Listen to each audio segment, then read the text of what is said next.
History remembers the spring of 1832 in Paris as a time of tragic, natural devastation. It is recorded as a period when a microscopic enemy slipped into a bustling, overcrowded city and claimed the lives of thousands. The story we are told is one of a city succumbing to a biological terror, of helpless citizens falling victim to an invisible plague that swept across Europe.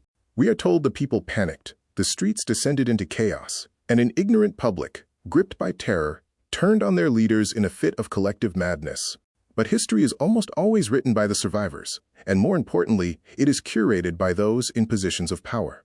When you peer into the shadows of the 19th century archives, a different story begins to take shape. Beneath the official reports of a natural epidemic, there are whispers of a much darker reality.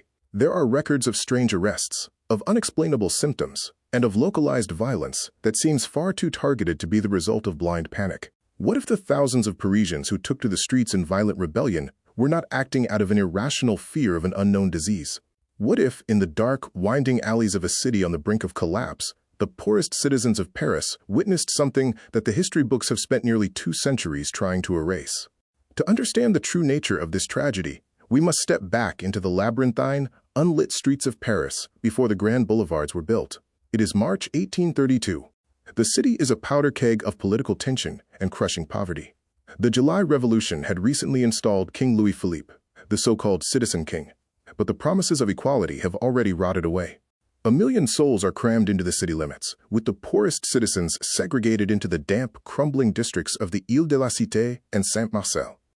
Enter the cholera epidemic. It was a disease the Western world barely understood, characterized by a sudden, violent onset that turned victims' skin a terrifying shade of blue before draining the life from them in a matter of hours. The government, led by the powerful and uncompromising Prime Minister Casimir Perier, scrambled to maintain order. By the time the plague subsided, the official death toll in Paris alone would stand at a staggering 18,820. During the height of this dying, Paris exploded into riots. The official history frames this violence as the cholera riots, an unfortunate byproduct of mass hysteria. The people of the slums, the story goes, believed the disease was a hoax, or worse, that the government was actively poisoning them. The established narrative tells us these were the delusions of the uneducated. But what is the official story hiding, and why does the timeline of the riots align perfectly with events that had nothing to do with public health? In the forgotten pages of police ledgers and suppressed medical diaries, a chilling question emerges. Did the poor of Paris actually uncover a genuine conspiracy operating under the cover of a pandemic?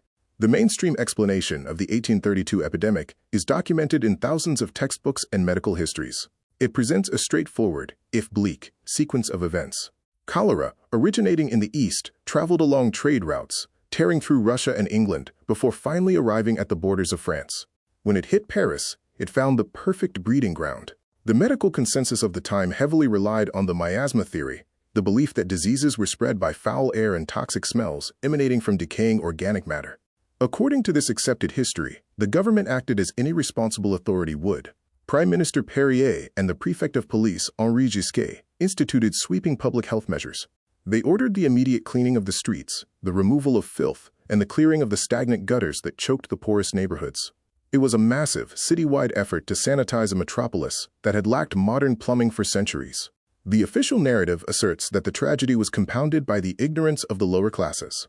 Because the disease disproportionately killed the poor, living in cramped and unsanitary conditions, a rumor spread through the slums that the government and the wealthy elites were intentionally poisoning the wells, the wine, and the food supply to cull the population.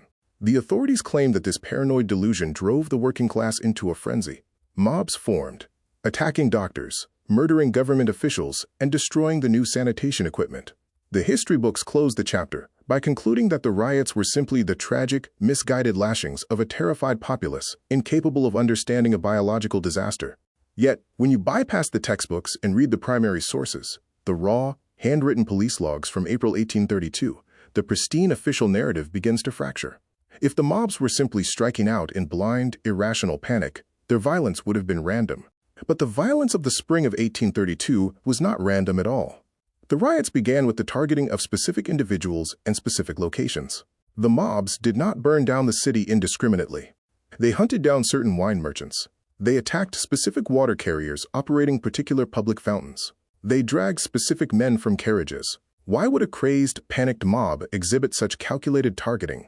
The first major crack in the official story appears in the memoirs of Henri Gisquet himself, the chief of police. While the government publicly insisted the poisoning rumors were entirely baseless, Gisquet's own internal records tell a remarkably different story. In his writings, he admits that the police actually arrested multiple individuals who were caught red-handed carrying vials of white powder and mysterious liquids near public water sources. He noted that some of these individuals were actively seen pouring substances into food and drink. The chief of police publicly blamed the cholera, but privately documented the arrest of actual poisoners. This creates a massive curiosity gap. If the poisoning was just a myth, why was the head of the Paris police arresting men for exactly that crime? And more importantly, who were these men, and why were their identities and the records of their trials quietly erased from the high-level judicial archives of the French government? To understand the true depth of this anomaly, we must look at who the rioters actually were. The vanguard of the riots were the chiffonniers, the ragpickers of Paris. These were tens of thousands of desperately poor citizens who made their living entirely by scavenging the city's garbage at night, finding scraps of cloth, metal, and bone to sell to early industrial factories. They were the absolute bottom of the social hierarchy, but they possessed something unique. They knew the streets of Paris better than the police. They worked in the dark. They saw who moved through the alleys when the rest of the city slept. Let us look closely at the timeline of the government's so-called sanitation measures. In mid-April, at the exact moment the cholera death toll began to skyrocket, the government issued a sudden decree. The garbage that the ragpickers relied upon was to be immediately cleared away, not by the city, but by large, private contracting companies using newly built, enclosed, horse-drawn carts. In the name of public health, the government effectively outlawed the livelihood of the chiffonniers overnight, handing a lucrative monopoly to private, wealthy contractors. The ragpickers realized immediately that they were being starved to death under the guise of medical intervention. They rebelled, setting fire to the new sanitation carts and building barricades. But as we dig deeper, the timeline becomes even more troubling. The rumors of poisoned wells did not start before the sanitation decree. They exploded immediately after it. The ragpickers, the nocturnal eyes of the city, claimed they were witnessing well-dressed men, protected by the private sanitation contractors, slipping unknown substances into the taverns and fountains of the slums. Furthermore, early medical reports from some neighborhood doctors noted a terrifying anomaly. While most victims exhibited the slow, agonizing dehydration typical of cholera, a sudden surge of patients presented entirely different symptoms. These victims suffered from immediate, violent convulsions, a burning sensation in the throat, and a distinct metallic taste in their mouths. These are not the symptoms of a waterborne bacteria. They are the textbook symptoms of acute arsenic poisoning. When we connect these seemingly unrelated facts, the sudden privatization of waste, the police arresting men with mysterious powders, the targeted violence of the ragpickers, and the anomalous medical symptoms, we are forced to look beyond the accepted history. If the people were not simply hallucinating, and if the police themselves acknowledged the presence of poisoners, we are left to ask, what was really happening in the shadows of the epidemic? One plausible theory lies in the economic ideology of the time. The teachings of Thomas Malthus, who argued that overpopulation among the poor would inevitably lead to societal collapse, were deeply popular among the Parisian elite. The slums were a constant source of revolutionary threat. They had overthrown a king just 2 years prior. Is it possible that a rogue faction within the establishment, or perhaps wealthy industrialists, saw the cholera outbreak not as a tragedy but as an opportunity? Under the cover of a rampant, untraceable disease, could agents have been dispatched to distribute real toxins, intentionally thinning out the most volatile, rebellious populations of the city? Another theory suggests a motive rooted in cold, calculated economic sabotage. The Industrial Revolution was demanding an ever-growing workforce for the new factories springing up on the outskirts of Paris. The informal economy of the ragpickers kept tens of thousands of people independent of the factory system. What if the poison was actually toxic industrial runoff, deliberately diverted into the water supply of the poorest districts?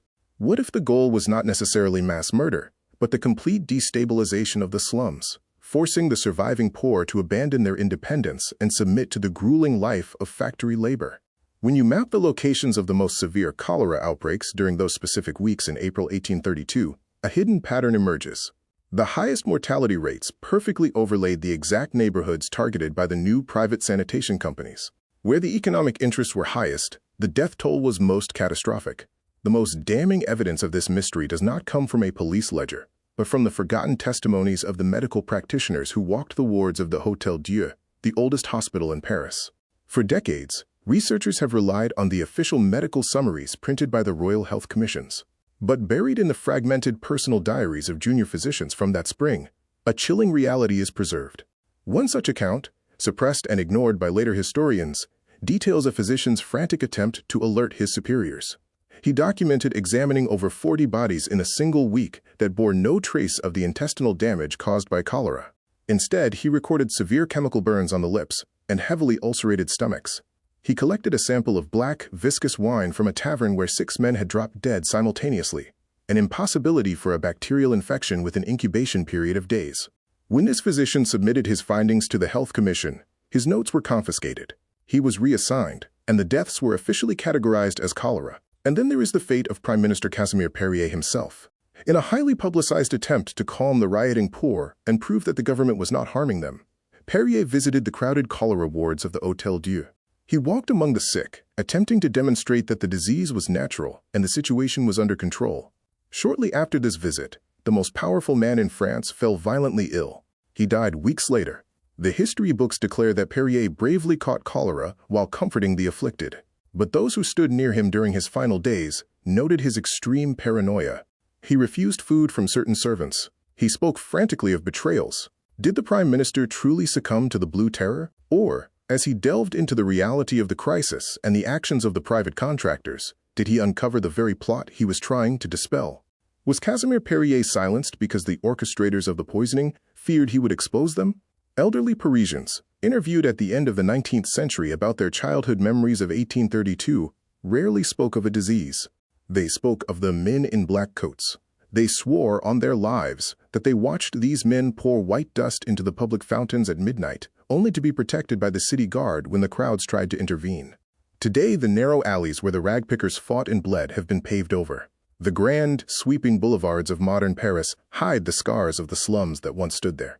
We look back at the cholera riots of 1832, and we see a neat, tragic footnote in a medical textbook. We see a story of bacteria, bad sanitation, and the inevitable panic of an uneducated public.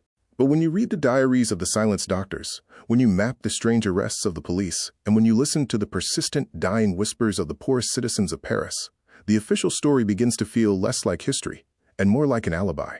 Maybe the accounts of men in black coats were just the hallucinations of a terrified, starving populace. Maybe the sudden, chemically burned victims in the Hôtel Dieu were merely anomalies of a misunderstood disease. Maybe the perfectly timed destruction of the ragpickers' livelihood was simply a cold coincidence of public health. Or maybe the people who lived through the nightmare of 1832 saw a truth that we no longer recognize.